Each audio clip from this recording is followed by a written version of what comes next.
tonton Las, il est fatigué, c'est noir.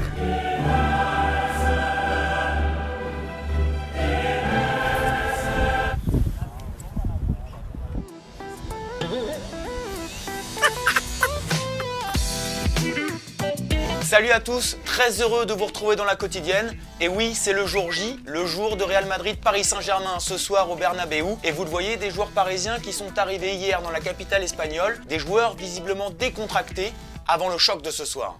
Alors hier, le PSG s'est entraîné une dernière fois au camp des loges pour une toute dernière mise en place tactique. Les joueurs ont pu seulement découvrir le Bernabéu dans la soirée pour une petite reconnaissance. Un stade où nous retrouvons nos envoyés spéciaux Marc Benoît et Julien Ménard pour les toutes dernières infos. Et oui Romain, il y a une atmosphère vraiment particulière à Madrid, on s'en est rendu compte déjà hier. Et forcément, ce match est en une de tous les journaux en Espagne. Regardez, la une de Sport, Miedo Escénico, la peur d'entrer sur scène puisque les deux équipes jouent très gros sur cette double confrontation. La une de Marca, sans titre, juste une photo mais qui parle d'elle-même avec ce logo de la Ligue des Champions, le chiffre 12 et le mot respect. Le Real a remporté 12 Ligues des Champions. C'est une montagne face à laquelle se trouve le PSG et pour tenter de la franchir, Unai Emery peut compter sur la totalité de son effectif. Seul absent Thiago Motta. Au poste de sentinelle, on devrait retrouver Lassana Diarra ou Giovanni Lo Celso. Et aux positions de latéral gauche, ce sera Yuri Berchiche ou Levin Kurzawa. Et une info de dernière minute, selon nos confrères de l'équipe, c'est Presnel Kimpembe qui devrait être titulaire à la place de Thiago Silva dans l'axe de la défense parisienne. Un choix fort d'Unai Emery s'il se confirme, qui pourtant hier n'a rien laissé transparaître en conférence de presse.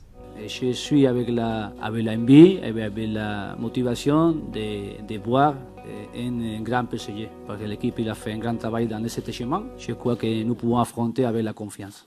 Quant à Marquinhos, le défenseur brésilien, lui, il a hâte d'en découdre. Ce match, il a un savoir en plus contre le Real de Madrid à Santiago Bernabéu. C'est très important. On sait que ça se passe sur deux matchs. Pendant ces minutes-là, il faut que vraiment tu bosses sur le terrain, tu fais ton mieux. Hier, Thomas vous demandait si Karim Benzema devait être titulaire ce soir en pointe du Real Madrid et vous êtes nombreux à avoir réagi. Vous êtes 61% à souhaiter qu'il soit titulaire, comme Karim L. Et on espère que c'est pas Benzema qui nous écrit ce commentaire, qui espère de voir le Français titulaire parce qu'il a l'expérience de ce genre de grand rendez-vous. Quant à Kevan, lui, il veut voir Asensio titulaire. Il trouve le joueur plus jeune et plus en forme que l'attaquant français en ce moment. Petite pause fraîcheur aujourd'hui les amis, avec un invité de marque, le champion du monde et champion olympique de judo, Teddy Riner, supporter inconditionnel du PSG qui était de passage dans nos locaux ce matin. On l'écoute, il a un petit message d'encouragement pour ses copains. J'espère en tout cas que le PSG va faire un gros match. J'ai envie de dire pour tous ceux qui sont un peu bloqués avec la Saint-Valentin, bon courage pour regarder directement le match. Mais voilà, faisons passer l'amour avant et puis on regardera quand on ira aux toilettes, le téléphone, les informations. À tous les célibataires, soyez forts aujourd'hui, en ce grand jour, passons-nous les informations.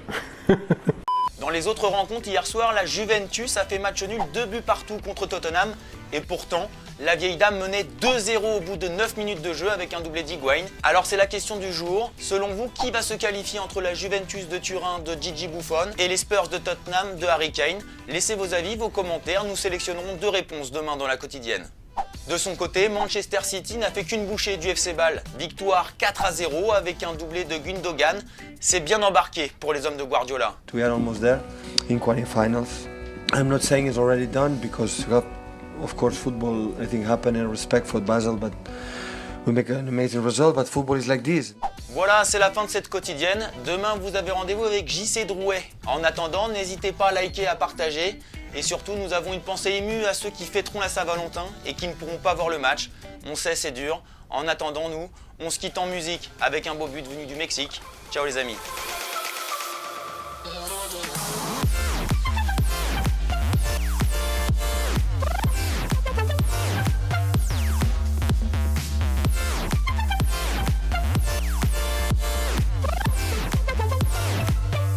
Et au fait, vous voyez le petit logo Téléfoot au milieu de l'écran? Eh bien, on clique dessus pour s'abonner. Rejoignez-nous pour avoir la quotidienne dès sa sortie chaque jour et aussi tous les contenus exclusifs de Téléfoot. A tout de suite.